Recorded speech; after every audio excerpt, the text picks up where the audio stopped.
Hi friends, welcome back to Garfin's Creation. Today at Garfin's Creation, we'll be making creamy potato bake. We'll be baking this without an oven, and it's very easy, creamy and cheesy potato casserole. You'll find all the ingredients in the description box below. So let's start making it.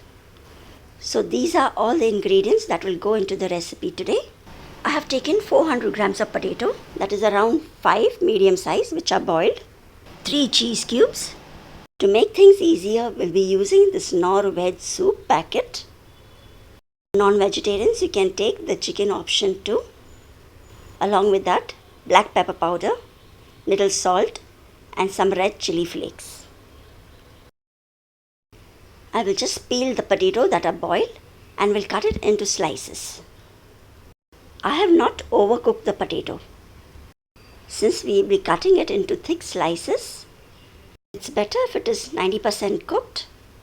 And you can check out the thickness of the potato slices I have cut. So we'll keep this aside for some time and prepare the soup.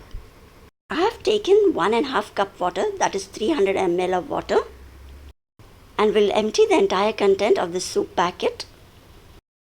This is 40 grams of soup Premix Packet. As per the instructions behind, it is asked to use 600 ml water. Since we need a nice thick custard type of consistency, so I'll be just using 300 ml of water. Now I'll just give it a nice mix till all the lumps are dissolved, and we'll just place it on the flame to cook it. Using the soup Premix Packet makes things much easier and even more tastier. So now I will cook this till it gets a nice boil. And after getting the first boil, I will reduce the flame and simmer it for around 2 to 3 minutes. Since we have added less water, this is going to become thicker very quickly. And that's how we need it. Also keep stirring it continuously as it sticks down to the vessel below. You can check out the thickness. We can switch off the flame and proceed to the next step.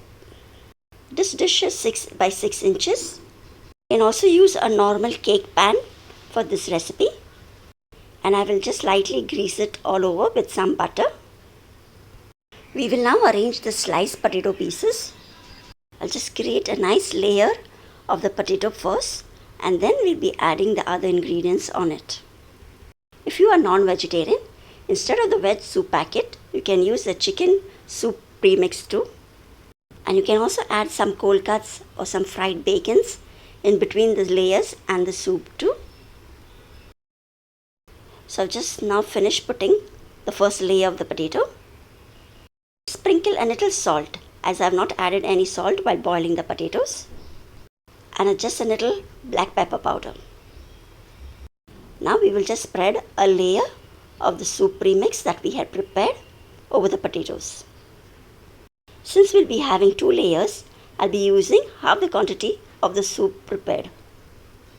So if you're thinking what to make for the day, and if you have this soup packet, this is a very easy and quick recipe which you can try out. And believe me, it's really very delicious too. So after spreading the thick layer of the soup, I will be just sprinkling over with some cheese. I've used some processed cheese here. I've just grated it. You can add any cheese of your choice. We can also add a blend of different type of cheese here. And then just sprinkle a little red chilli flakes over it. Now I'll continue the whole process again of layering it with the potato slices, then adding salt, pepper, and again the soup and the cheese. This is a really very easy comfort food. And it also makes a nice great side dish. You can also add this to your tiffin box. And you can customize this and add any other filling too of your choice in between the layers. So with just a few ingredients, you can create a quick and easy, delicious dish. So now lastly, I've finished adding the cheese and sprinkling some chili flakes over it. Now it's time to bake it. You can bake this in the preheated oven at 180 degrees centigrade for 10 to 15 minutes. We'll be baking it over the gas stove. We will just preheat this vessel for 5 minutes and I place a ring inside it. After 5 minutes, once it's preheated, we'll place the dish and bake it for around 20 minutes on medium flame. So after 20 minutes, you'll find that the cheese is melted and it gets a little brown on top. Bake it in an oven, you'll get more better effects and more better browning of the cheese on top. So I'll just let it cool in the vessel itself and then just take it out and cut it into pieces. So our delicious, quick and easy, no oven, creamy potato bake is ready. This is so creamy and so cheesy. It's a family favorite and it's going to be yours too once you try it. I hope you like this recipe and do give it a try. Stay tuned, coming up with more recipes. Till then, take care. Bye-bye.